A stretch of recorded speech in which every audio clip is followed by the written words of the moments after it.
அஸ்ஸலாமு அலைக்கும். இனிய ஈகை திருநாள் நல்வாழ்த்துக்கள். தகப்பல்லா தாத்கும் ஈத்கும் முபாரக். கில் ஆம் என்தும் ஹைர்.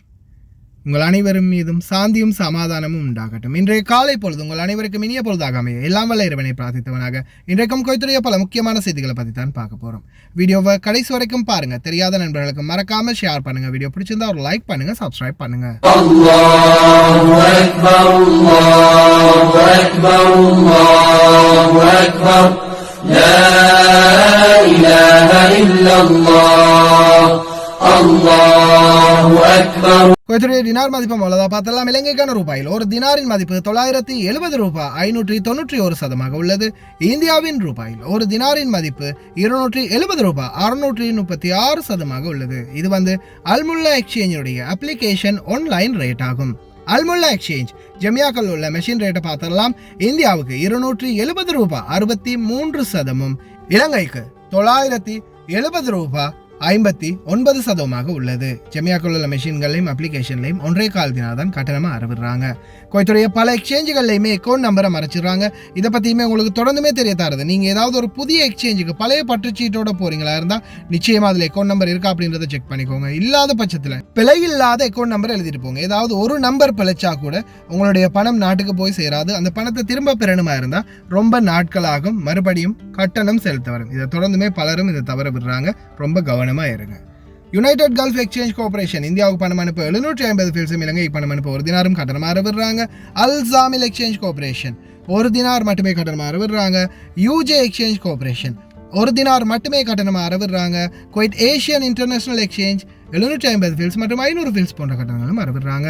குவைத்தில் Al Nada, ARY, Amman exchange, UJ, Al Zamil, Ansari exchange, Lulu exchange, Joyalukkas, KBE, UAE, Oman exchange, Bahrain exchange, BEC, world street exchange, இது போன்ற இன்னும் பல எக்ஸ்சேஞ்சுகள் இருக்குது. இது போன்ற எக்ஸ்சேஞ்சுகளில் 250 ஃபில்ஸ் 500 ஃபில்ஸ் போன்ற கட்டணங்கள் தான் அறவிடுறாங்க. எகேலாவில் இருக்கக்கூடிய கேட் மாலுக்கு பின்னால் இருக்கக்கூடிய அல்முல்லா எக்ஸ்சேஞ்சில் கட்டணம் எதுவுமே அறவிடலை. ஃப்ரீயாகவே உங்களுக்கு பணம் அனுப்ப முடியும். அதே போல் சிட்டி ஸ்டார், எகேலாவில் இருக்கக்கூடிய சிட்டி ஸ்டார் பில்டிங்கில் அல் முசைன் எக்ஸ்சேஞ்ச் அவங்களுமே பார்த்தீங்கன்னா எந்த ஒரு கட்டணமுமே இல்லாமல் ஃப்ரீயாக அவங்களுக்கு பணத்தை அனுப்புறதுக்குரிய ஏற்பாடு பண்ணியிருக்கிறாங்க. முடிந்த வரைக்கும் இது போன்ற எக்ஸ்சேஞ்சுகளில் நீங்கள் கஷ்டப்பட்டு உழைக்கிற உங்களுடைய சம்பள பணத்தை அனுப்புங்க. அதே போல் பல எக்ஸ்சேஞ்சுகள்லையுமே கட்டணமும் கம்மியாக தான் இருக்குது. அதே போல் ரேட்டும் ஒவ்வொரு எக்ஸ்சேஞ்சுக்கும் ஒவ்வொரு விதமாக வித்தியாசப்படுது.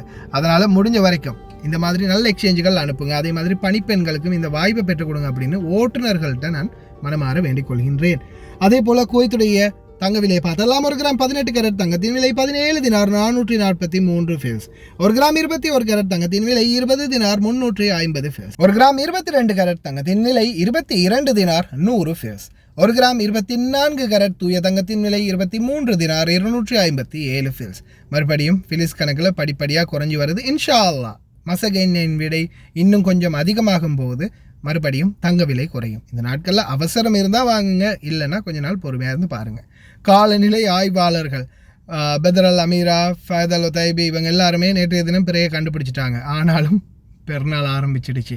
சரி, அடுத்ததா குவைத்துடைய மன்னர் ஷேக் மிஷால் அஹமத் அல் ஜாபர் அல் சபாஹ் மற்றும் உள்துறை அமைச்சர் ஷேக் ஃபஹதி யூசுப் சவுத் அல் சபாஹ் மற்றும் குவைத்துடைய பிரதமர் ஷேக் டாக்டர் முகமது சபா சாலிம் அஹமத் அல் சபா அவர்கள் உங்கள் அனைவருக்கும் இனிய ஈகை திருநாள் நல்வாழ்த்துக்களை தெரிவித்திருக்கின்றார்கள். அதே போல குவைத்துடைய தீயணைப்பு படை, குவைத்தினுடைய போக்குவரத்து பொது அதிகார சபை, குவைத்தினுடைய உள்துறை அமைச்சகத்தின் தலைமை செயலகம், குவைத்தினுடைய சுங்க திணைக்களத்தின் தலைமை காரியாலயம், குவைத்தினுடைய மனித வளத்துக்கான பொது ஆணையகம், குவைத்தினுடைய வீதி அபிவிருத்தி அதிகார சபை, குவைத்தினுடைய வணிக வர்த்தக அமைச்சகம் உங்கள் அனைவருக்கும் இனிய ஈகை திருநாள் நல்வாழ்த்துக்களை தெரிவித்திருக்கின்றார்கள். அதே போல குவைத்துடைய சபஹா சாலிம் பகுதிகளில் ஒவ்வொரு ஈகை திருநாளையும் இந்த மாதிரியான ஒரு செலிப்ரேஷனில் கொண்டாடுவாங்க. அதே மாதிரி நேற்றைய இரவும் இதே மாதிரி ஒரு கொண்டாட்டம்.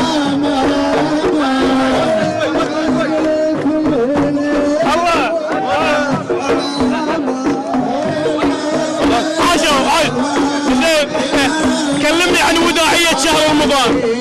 هذه الوداعية مستمرة معانا مدة 4 سنين برعاية منو خالد بو غريب، الله يجزاه خير، معودنا عليها كل سنة.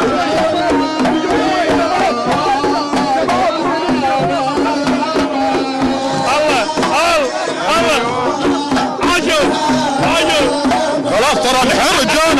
يوفقنا. الله يحفظكم.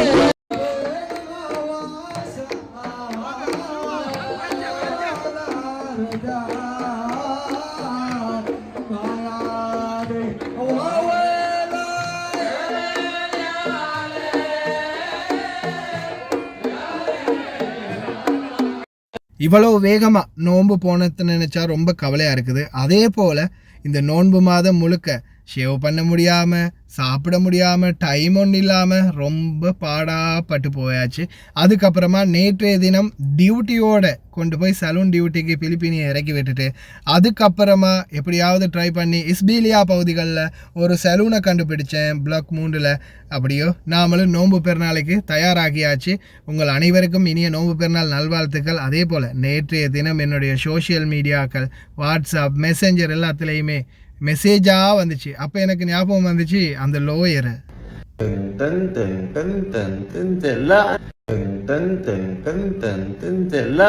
அன்பார்ந்த உறவுகள் அனைவருக்குமே ரொம்ப நன்றி. பலருமே எனக்கு மெசேஜ் அனுப்பியிருந்தீங்க, பெருநாள் வாழ்த்துக்களை தெரிவிச்சு.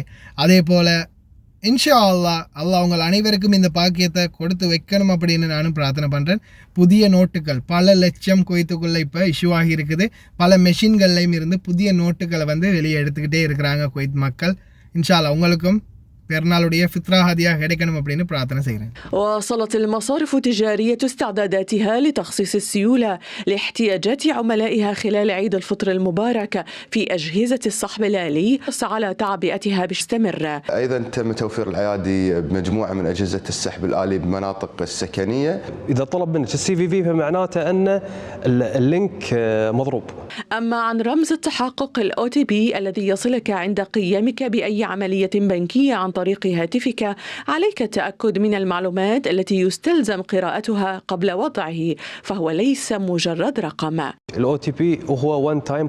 இனித்தான் முக்கியமான செய்தியை பார்க்க போகிறோம். இதில் குறிப்பாக சில வீடியோக்கள் யார் யாருக்கு பிடிக்கலையோ நீங்கள் அதை ஸ்கிப் பண்ணிக்கோங்க. வீடியோ பிடிக்காதவங்க ஸ்கிப் பண்ணிக்கோங்க, வீடியோக்களை பிடிச்சவங்க பாருங்கள். ஏன்னா வீடியோக்களை போட்டு காட்டுறதே அதில் உள்ள அவேர்னஸ்களை உங்களுக்கு தெரியப்படுத்துறதுக்கு தான். ஏன்னா வாயால் சொல்கிறத விட நீங்கள் கண்ணால் பார்க்கும்போது உங்களுக்கே புரியும் அங்கே என்ன நடக்குது அப்படின்னு. அதனால தான் சில வீடியோக்களை கொண்டு வரது. சரி வாங்க முதலாவது தகவலை பார்த்துடலாம். பாதுகாப்பு ஆதாரம். பயோமெட்ரிக் நடைமுறை இல்லாமல் பயணம் செய்யும் வெளிநாட்டவர்கள் நாட்டிற்கு திரும்புவதற்கு தடையாக இருக்காது. ஆனால் இதில் ஒரு சிக்கல் இருக்குது, அதையும் நான் சொல்கிறேன். வீடியோ ஃபுல்லாகவே பாருங்கள். கைரேகையை பதிவு செய்யாத வெளிநாட்டவர்கள் விமான நிலையத்திலோ அல்லது குவைத்தின் 6 கவர்னரேட்டுகள் மற்றும் ஷாப்பிங் சென்டர்களில் உள்ள கைரேகை மையங்களுக்கு சென்றாலோ அவர்கள் திரும்பி வந்ததும் கைரேகையை எடுக்க முடியும். மறுபடியும் நாட்டுக்கு போயிட்டு திரும்பி வந்தால் கைரேகை எடுக்க முடியும் அப்படின்னு சொல்கிறாங்க. இந்த குறிப்பிட்ட காலம் முடிவடைந்த பிறகும் உள்துறை அமைச்சகம் நிர்ணயித்த காலக்கெடு காலம் போதுமானது மற்றும் கைரேகையை பெறாத அனைத்து குடிமக்கள் மற்றும் குடியிருப்பாளர்களை இதை செய்ய அனுமதிக்கிறது. கைரேகையை செய்ய தவறினால் உள்துறை அமைச்சகத்தின் இணக்கமற்ற நபர்களின் பரிவர்த்தனைகள் நிறுத்தப்படும் மற்றும் அவர்கள் நாட்டிற்குள் நுழைவதை தடுக்காது. நல்லாவே கேட்டுக்கோங்க. நீங்கள் லீவில் போகலாம், ஆனால் நீங்கள் போய்த்துட்டு திரும்பி வரும்போது உங்களுக்கு பயோமெட்ரிக் எடுக்க சொல்லி அவங்க கம்பல்சரியாக அவங்கள கம்பல் பண்ண மாட்டாங்க. பயோமெட்ரிக் எடுங்கன்னு லைனில் நிற்க மாட்டாங்க. ஆனால் நீங்கள் என்ன பண்ணணும்னா அங்கே நீங்கள் நாட்டுக்கு போய்த்துட்டு திரும்பி வரும்போது பயோமெட்ரிக் சிஸ்டம் எங்கே இருக்குது அப்படின்றத செக் பண்ணி அந்த இடத்துல அங்கே போய் கேட்கணும், வென் பஸ்மா biometric, where is the biometric finger print கேட்டிங்கன்னா அவங்களே சொல்லுவாங்க. அந்த இடத்துல போய் நீங்கள் என்ன செய்கிறீங்க, நல்ல பிள்ளையா ஃபிங்கரை வச்சுட்டு வந்துடுறீங்க. ஒரு வேளை வைக்காமல் வந்தீங்கன்னா மறுபடியும் சீரழியணும் வெளியில் போய் அங்கே இருந்தீங்க இங்கே இருந்தாங்கன்னு இந்த ஃபிங்கர் பிரிண்ட்டை வைக்கிறதுக்காக. அதால் தயவு செய்து அன்பார்ந்த மக்களே, நாட்டுக்கு லீவில் போகிறீங்கன்னா தயவு செய்து வரும்போது ஞாபகப்படுத்தி ஃபிங்கரை வச்சுட்டு வந்துடுங்க. சரி, இதில் சில முக்கியமான குறிப்புகளை பார்த்துடலாம். இப்போ பயோமெட்ரிக் யார் யாருக்கு அவசியம் தேவைன்னு பார்த்தீங்கன்னா, இந்த நாட்டில் நீங்கள் இன்னும் அதிக காலம் இருக்க போகிறீங்க. ஆனால் உங்களுக்கு அக்காமா இந்த 6ஆம் மாதம் 1ஆம் தேதிக்கு உள்ள முடிவடைஞ்சிருந்துச்சுன்னா நீங்கள் புதுப்பிச்சுட்டு நாட்டுக்கு லீவில் போகிறீங்களா போய் திருப்பி வரும்போது எடுத்துக்கொள்ளலாம். அதே போல் நீங்கள் இந்த நாட்டிலேருந்து கேன்சலில் போகிறீங்க, இதுக்கு பிறகு குவைத்துக்கு நான் வரலை, அப்படி வந்தாலும் நான் புதிய விசாவில் தான் வருவேன் அப்படின்னு போகிறீங்களா இருந்தால் உங்களுக்கும் இந்த பயோமெட்ரிக் தேவையில்லை. அதே மாதிரி இப்போ தான் வந்திருக்கீங்க, 2 மாதம் தான், 2 நாள் தான், இன்னும் 2 வருஷம் நான் இங்கே இருந்துட்டு அதுக்கப்புறம் போயிடுவேன் அப்படின்னு நினைக்கிறவங்க உங்களுக்கும் இந்த பயோமெட்ரிக் அவசியம் இல்லை. ஆனால் நீங்கள் அக்காமல் அடித்து இந்த 6ஆம் மாதம் 1ஆம் தேதி முடிஞ்ச பிறகு அக்காம அடிச்சு அதுக்கப்புறமா தான் நான் நாட்டுக்கு போக போகிறேன் அப்படின்னு சொல்கிறவங்க தயவு செய்து இப்போவே பயோமெட்ரிக் ஃபிங்கர் பிரிண்ட்டுக்குரிய ஏற்பாடுகளை பண்ணிக்கோங்க. ஏன்னா இப்போதைய நாள் தான் கொஞ்சம் கிரிட்டிக்கலாக இருக்குது. ஆனால் இந்த நோன்பு முடிஞ்சிச்சு அல்ஹம்துலில்லாஹ்னு. இதுக்கு பிறகு இன்னும் புதிய சென்டர்களை ஓப்பன் பண்ணுவாங்க. அதே மாதிரி இன்னும் சில வேலை திட்டங்களை இன்னும் அதிகரிப்பாங்க, துரிதப்படுத்துவாங்க, நேரங்கள் அதிகரித்து தருவாங்க. அதனால் உங்களுக்கு பெரிய அளவான எந்த ஒரு பாதகமும் இருக்காது. இந்த 6ஆம் மாதம் 1ஆம் தேதிக்குள்ளேயே எடுக்க முடியும். ஒரு வேலை எடுக்கலைன்னாலும் உள்துறை அமைச்சகம் அதுக்குரிய முக்கியமான முயற்சிகளை எடுப்பாங்க. அதே போல் குவைத்துடைய பல முக்கியஸ்தர்கள் அன்னைக்கே குறிப்பிட்டிருந்தேன், இது சம்மந்தமாக பேசுங்க அப்படின்னு. என்னுடைய குரூப்பில் நான் இருக்கக்கூடிய குவைத் சமூக சேவர்கள் குரூப்பில் இதை பற்றி பேசினேன் அப்படின்னு. அதே மாதிரி எங்களுடைய தலைவர் சாஃபிர் அவர்களும் எத்தி வச்சுருந்தார். அதே மாதிரி இப்போ கூட பார்த்தீங்கன்னா இன்னொரு முக்கியஸ்தர், எங்களோட குரூப்பில் இருக்கிற இன்னொரு முக்கியஸ்தர் வந்து வீடியோ ஒன்றே போட்டு சொல்லியிருக்கிறார், தயவு செய்து இதுக்கான சரியான வேலை திட்டங்களை முன்னெடுங்க, உள்துறை அமைச்சகம் இதுக்கு முக்கியமாக கவனம் கொடுங்க அப்படின்னு கேட்டிருக்கிறாரு. இன்ஷா அல்லாஹ் அந்த வீடியோவும் போட்டிருக்கேன் பாருங்கள். இன்ஷா அல்லாஹ் எதிர்வரும் நாட்கள் எல்லாமே சீர் ஹைர் எல்லாமே சரியாகும். அதே போல் மறக்காமல் நான் சொன்னது எல்லாத்தையுமே ஞாபகம் வச்சுக்கோங்க. தெரியலைன்னா திருப்பி போய் வீடியோ ஃபுல்லாக செக் பண்ணி பாருங்கள். எல்லாமே நான் சொல்லிட்டேன், கம்ப்ளீட்டாக நான் இதுக்குரிய A to Z விளக்கம் கொடுத்துட்டேன். الأمر الآخر فيما يخص البصمة البيومترية، كبار السن العاجزين عن الحركة طريحي الفراش ترى بأساميهم معاملات، عندهم جواز، عندهم بطاقة، عندهم تموين، عندهم خادم خادمة، يحتاجون ينجزون معاملاتهم. ولكن انك تحطهم على المحك وتقول اللي ما يخلص البصمة البيومترية سنوقف معاملاته، وهؤلاء اصلا مشقة يعني راحتهم. انا انت طال عمرك الله ما اعطينا الصحة والعافية وقادرين نوقف عريولنا ونروح. في ناس هذا الامر شاق بالنسبة لهم. شنو الحل؟ لازم يكون في حلول. انا حاولت افهم من الوزارة هل في حلول لهذه الامور؟ اللي فهمت انه ماكو حلول. طيب شلون؟ ما يجوز. يعني اذا الدولة حطت لهم خدمة منزلية للامور الصحية، اذا ما يقدر يطلع الا بسيارة اسعاف، اذا ما يقدر يطلع الا يعني بمشقة بسيارة خاصة، هذا وين توديه وتصعده وتنزله وتدخله ما تصير والله العظيم. அடுத்ததா குவைத் நாட்டிலிருந்து பல லட்சம் பேர் குவைத்தை விட்டு வெளியாகின்றார்கள். DGCA முக்கியமான தகவல் வெளியிட்டிருக்கிறாங்க. அதே போல் இன்றைய நாள் பலருமே சொந்த நாட்டுக்கு கிளம்பி போயிட்டுருக்கிறாங்க இந்த 5 நாள் விடுமுறையை சந்தோஷமாக கொண்டாடிட்டு வரதுக்கு. ஆனால் வீட்டு தொழிலாளர்களை தவிர எத்தனையோ வீட்டு தொழிலாளர்கள் இன்னைக்கு வரைக்கும் இந்த லீவெல்லாம் கிடையாது, எங்கேயுமே போக முடியாது, சிலருக்கு வந்து வெளியில் போகிறதுக்குரிய வாய்ப்பே இல்லை, அப்படி இருந்து கூட கஷ்டப்பட்டுக்கிட்டு இருக்கிறாங்க. வீட்டு தொழிலாளர்கள் சார்பாக நானும் சேர்ந்து என்னுடைய அனுதாபங்களை தெரிவித்துக்கொள்கிறேன். ஆனால் குவைத்திலிருந்து பல குடிமக்கள் மற்றும் வெளியில் ஷூனில் வேலை பார்க்குறவங்க, பெரிய பெரிய உயர்ந்த சம்பளத்தில் இருக்கிறவங்க உடனே டிக்கெட்டை போட்டு நாட்டுக்கு கிளம்புறாங்க. லட்சக்கணக்கான பேர் குவைத்தை விட்டு வெளியாகிறாங்க. அதில் குவைத்திகள் எத்தனையோ பேர் வந்து லீவுக்கு போகிறாங்க. சிலர் வந்து இந்த வீட்டில் குவைத்திகள் இல்லாத ஒரு 4-5 நாள் கொஞ்சம் நிம்மதியாக இருக்கலாம். ஒரு சிலர் கொண்டு போய் அவங்களுடைய அம்மா வீட்லேயோ அக்கா வீட்லேயோ விட்டுட்டு போயிடுவாங்க. அங்கே போனால் சர்வநாசம் தான். இருக்கிற பெண்டெல்லாம் அவங்க கழட்டி விட்டுருவாங்க அம்மா வீட்லேயோ அக்கா வீட்லேயோ. சிலருக்கு வந்து அந்த வீட்டிலே இருக்கக்கூடிய சான்ஸ் கிடைக்கும். அப்படி இருந்தால் கொஞ்சம் பாக்கியம் பெற்றவங்களாக இருப்பாங்க, கொஞ்ச நாள் நிம்மதியாக இருக்கலாம். ஆனால் நிறைய பேருக்கு வந்து இந்த முறை விடுமுறை போகிறதுக்குரிய வாய்ப்பு பலருக்குமே கிடைக்கல. அதே மாதிரி நான் சொன்னதை மறுபடியும் ஞாபகம் வச்சுக்கோங்க. வீடியோ புரியலைன்னா மறுபடியும் போய் செக் பண்ணி பார்த்துக்கோங்க. பயோமெட்ரிக் வைக்காமல் நீங்கள் இந்த நாட்டை விட்டு போகலாம். ஆனால் திரும்பி வாரீங்களா இருந்தால் நிச்சயமாக மறக்காமல், அவங்களா கூப்பிட வைங்கன்னு சொல்ல மாட்டாங்க. நீங்கள் மறக்காமல் எங்கே பயோமெட்ரிக் இருக்குது அப்படின்றத கேட்டு விமான நிலையத்தை விட்டு வெளியாகிறதுக்கு முன்னாடியே வச்சுக்கோங்க தயவு செய்து. நான் தலைப்பு வந்து போட்டிருக்கிறேன், என்னடா அப்படி இருக்குன்னு யோசிக்காதீங்க. நான் தலைப்பு வந்து ஒரு கொஞ்சம் கோணக்கமானக்கா போட்டால் தான் நம்ம மக்கள் வந்து பார்க்குறாங்க. சும்மா ஏதாவது ஒரு முக்கிய செய்தி, குவைத்தின் இன்றைய முக்கிய செய்தின்னு நான் ஒரு தலைப்பு போட்டேன்னு வைங்க, ஒரு காக்கா குருவி கூட இந்த பக்கம் வராது. ஏதாவது கொஞ்சம் பதட்டமாக போட்டால் தான் இந்த முக்கியமான தகவல்களை மக்களுக்கு தெரிவிக்கலாம். والتذاكر واجراءات اللي موضوعه في كل دوله من المغادره والوصول والتزام في الحضور في وقت كافي لاتمام اجراءات السفر على حسب الاجراءات التشغيليه المطلوبه والتزام بجميع الشروط والاحكام والتعامل من الاداره العامه للطيران المدني مع مقدمين خدمات وشركات الطيران.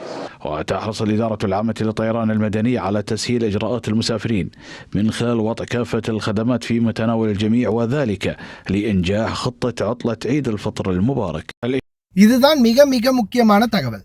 நல்லா கேட்டுக்கோங்க.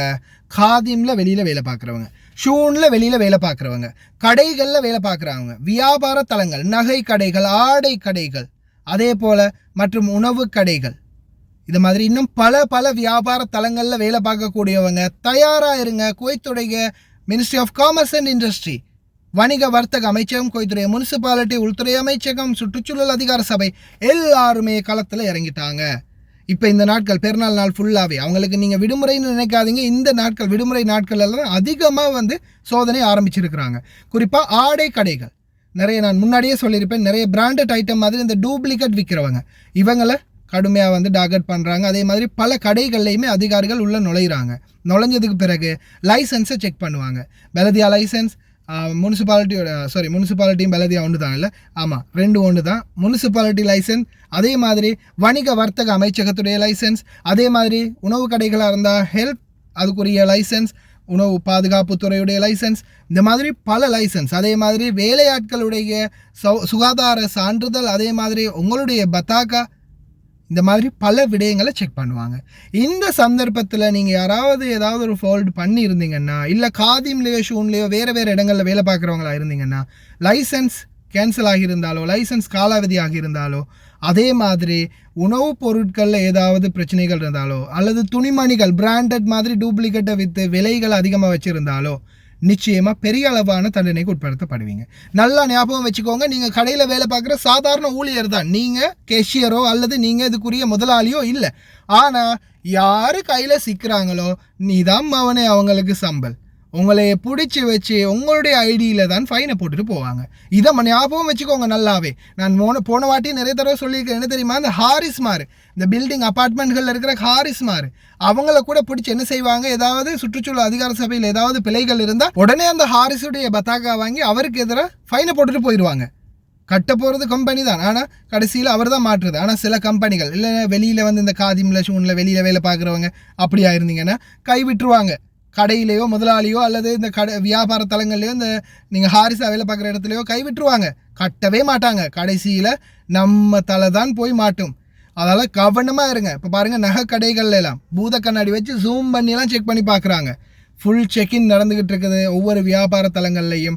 நான் பேசுகிறது சிலருக்கு எரிச்சலாக இருக்குது. ஒரு சிலருக்கு இந்த வீடியோ காட்சிகள் காட்டினா எதுக்கு இவ்வளோ வீடியோ போடுறீங்க, எதுக்கு இத்தனை மணித்தியாலம் போடுறீங்க, நான் தயவு செஞ்சு கேட்குறேன், உங்களுக்கு பார்க்க பிடிக்கலையா கேன்சல் பண்ணிவிட்டு போயிட்டே இருங்க, அன்சப்ஸ்கிரைப் பண்ணிடுங்க. எனக்கு லட்சக்கணக்கில் கோடிக்கணக்கில் ஆட்கள் வேணும். அதே மாதிரி நான் இந்த வீடியோ போட்டு உங்களை டைமை வேஸ்ட் பண்ணிகிட்டு இருக்கிறேன் அப்படின்னுலாம் நினச்சிங்கன்னா போயிருங்க.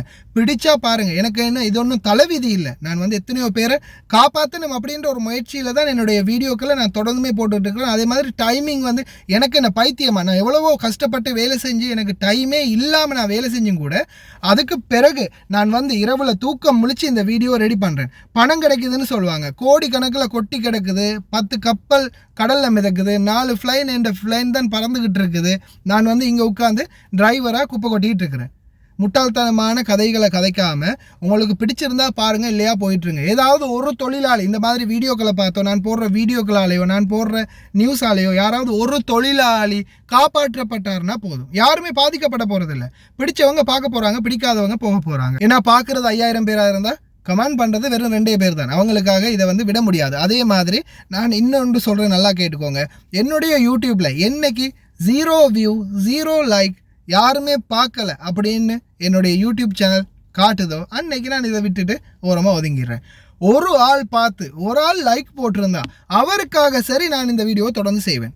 இது காசுக்காக செய்யலை, நான் கடமைக்காக செஞ்சுக்கிட்டு இருக்கிறேன். ஏன்னா மக்கள் எத்தனையோ பேர் பாதிக்கப்படுறாங்க. பில்டப்பாக தலைப்பை போட்டுட்டு 4 நிமிஷத்தில் ஓட்டிட்டு போகிறேன்னா நானும் செய்ய முடியும். எனக்கு பெரிய வேலை இல்லை. எனக்கு இவ்வளோ நேரம் எடுக்க வேண்டிய அவசியமே இல்லை. தூக்கம் முழிக்கணும், இவ்வளோ நேரம் டைம் எடுத்து பேசணும், தொண்டை தண்ணி வத்த கத்தணும், இதெல்லாம் அவசியமே இல்லை. நானும் சிம்பிளாக செகண்ட்லேயே முடிச்சுட்டு அழகாக பில்டப்பாக ஒரு டைட்டிலை போட்டுட்டு விஷயத்தை முடிச்சுட்டு போயிடலாம். இவ்வளோ தெளிவாக காட்டுறது இந்த வீடியோக்களையும் பார்த்து பயன்பெறுவீங்க அப்படின்றது தான். தயவு செய்து ஞாபகத்தில் வச்சுக்கோங்க. சாரி, கொஞ்சம் நேரம் டைம் எடுத்து இவ்வளோ நேரம் பேசினதுக்காக மன்னிச்சுக்கோங்க. அதே மாதிரி இன்னொரு முக்கியமான தகவல், குவைத்துடைய பல உணவகங்கள் அந்த ஸ்வீட் கடைகள் எல்லாம் பார்த்தீங்கன்னா இப்போ குவைத்திகள் நிறைஞ்சு காணப்படுறாங்க. ஸ்வீட் கடைகளில் வேலை செய்யக்கூடியவங்களும் ரொம்ப கவனம், எந்த ஒரு பிழையும் விட்டுறாதீங்க. ما يلفت انتباهك وأنت تتجول في سوق المباركية محلات بيع حلوى العيد، حيث الإقبال الكبير على شراء أصناف الحلويات التقليدية الكويتية والتي ما زالت محتفظة بنكهتها. حلويات العيد أكثر شيء حق اليوم العيد ياخذون كيك السفينة درابيل قرص عقيلي ورهش بسكوت رهش الغريبة السمسمية، هذا أشياء قديمة مال الأول مال الكويت. ولا يبدو أن حلويات العلامات التجارية الراقية ستكون هي المسيطرة على موائد الكويتيين أول أيام العيد، فالكل أجمع بأن قديمك نديمك. கடைசி கட்டத்தை நெருங்கிட்டோம். ஆனால் இப்போதைய சூழலில் குவைத்தில் இந்த பெருநாள் வந்ததுக்கு அப்புறம் எப்படியுமே கொஞ்ச நாளைக்கு இந்த விடுமுறை நாட்களில் போதையை போட்டுட்டு அங்கே இங்கேன்னு குவைத்தி சில இளைஞர்கள் தடுமாறி நிற்பாங்க, சண்டை பிடிப்பாங்க. தயவு செய்து கவனமாக இருங்க. இது பாருங்கள், சுர்ரா பிளாக் 6 நேற்று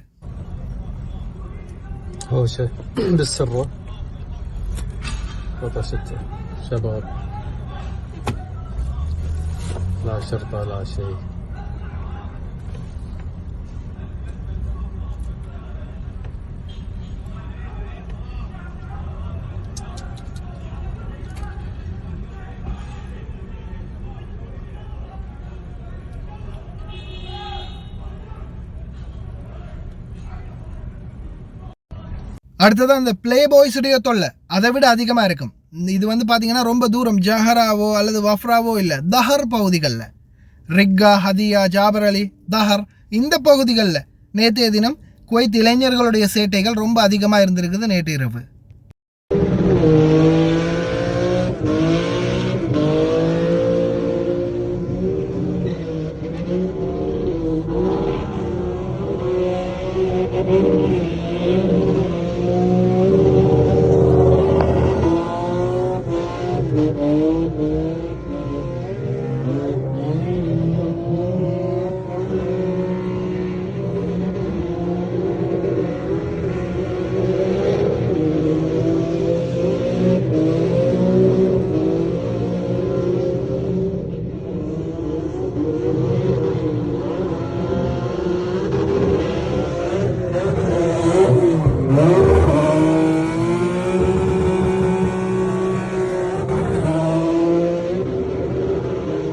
வீதிகளில் நடமாடக்கூடியவங்க தயவு செய்து ரொம்ப கவனமாயிருங்க.